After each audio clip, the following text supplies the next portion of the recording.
Bachelor స్టైల్లో సింపుల్గా chicken curry ఎలా చేయాలో చూద్దామా. ముందు చికెన్ తీసుకొని శుభ్రంగా కడుక్కోండి.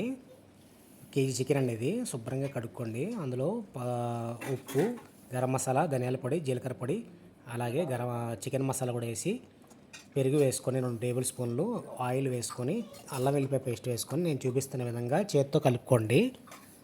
కలుపుకొని గంట నుంచి 2 గంటలు పక్కన పెట్టుకోండి. అలా పెట్టుకోవడం వల్ల చికెన్ ఈవెన్గా పీస్ టు పీస్ మెత్తగా ఉడుకుతుందండి. నేను చూపిస్తున్న విధంగా చేస్తే. ఇప్పుడు 2 ఉల్లిపాయలు, పచ్చిమిరపకాయ, టమాటా కూడా తీసుకొని, అలాగే మిక్సీలో ఉల్లిపాయ, టమాటా తీసుకొని కొత్తిమీర కూడా వేసి పక్కన పెట్టుకోండి. ఇప్పుడు మనం బాండీ పెట్టుకుని స్టీల్ బాండీ, అందులో 2 నుంచి 3 టేబుల్ స్పూన్ ఆయిల్ వేసుకొని, మనం కోసి పెట్టుకున్న పచ్చిమిరపకాయలు, ఉల్లిపాయలు కూడా వేసుకొని వేపుకొని, అలాగే అల్లం వెల్లిపాయ పేస్ట్ కూడా గోల్డెన్ వచ్చే వరకు వేసుకొని, టమాటా ముక్కలు ఉన్న విధంగా అవి కూడా వేసుకొని మూతపెట్టి మగ్గించుకోండి. మగ్గిన తర్వాత చికెన్ మ్యారినేట్ చేసి పక్కన పెట్టుకున్నాం కదండి, అది కూడా వేసుకొని మొత్తం అంతా కలిసేలాగా తిప్పుకోండి. ఇప్పుడు మనం మిక్సీలో పక్కన పెట్టుకున్నాం కదండి ఉల్లిపాయ టమాటా పేస్ట్, అది పేస్ట్ చేసుకోండి. 2 తిప్పులు తిప్పితే పేస్ట్ అవుతుంది.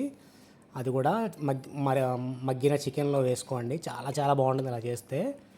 5 నిమిషాల నుంచి 10 నిమిషాల వరకు నేను చూపిస్తున్నాను, మొదలుపెట్టి మగ్గించుకోండి. అంతే అండి, ఎంతో ఈజీగా అయిపోతుంది చికెన్ బ్యాచిలర్ స్టైల్లో. గారెలోకి, అన్నంలోకి చాలా బాగుంటుంది. సబ్స్క్రైబ్.